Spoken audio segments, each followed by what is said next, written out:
Commissum divinitus, fragmento, los obispos están sujetos a él y su jurisdicción debe ser influida por la autoridad suprema del Papa.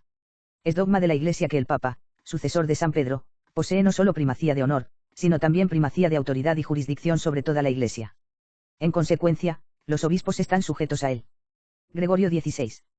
1835.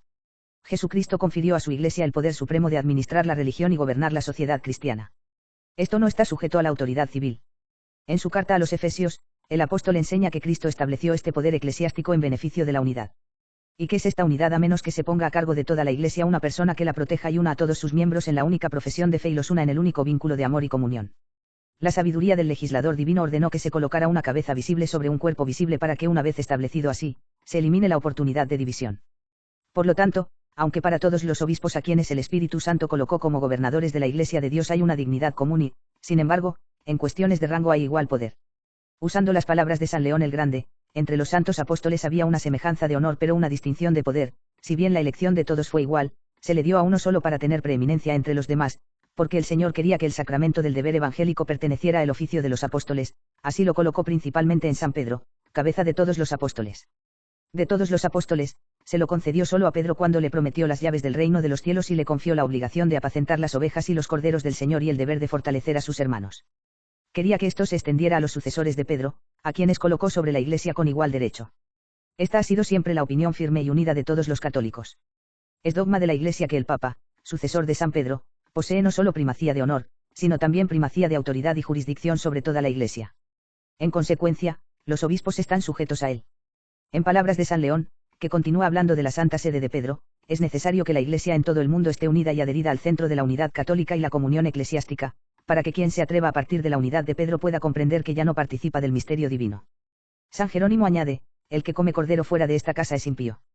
Los que no estaban en el arca de Noé perecieron en el diluvio.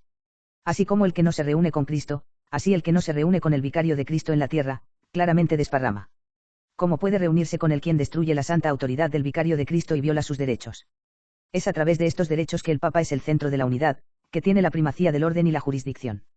El privilegio especial de sustraer a las congregaciones religiosas que viven bajo una regla de la jurisdicción de los obispos y someter a estas congregaciones directamente a él mismo pertenece al Papa, un derecho que los papas han utilizado desde los primeros tiempos.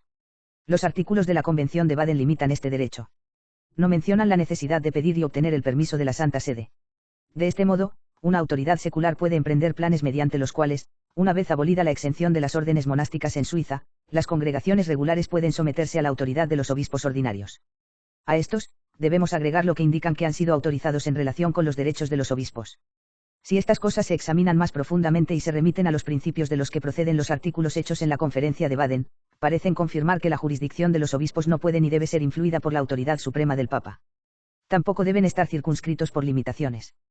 Tampoco debemos omitir las cosas que se propusieron con respecto a la erección de una sede metropolitana o la unificación de algunas de esas diócesis en otra iglesia catedral ubicada más allá de los límites de Suiza. Los derechos de la Santa Sede en este asunto fueron ignorados.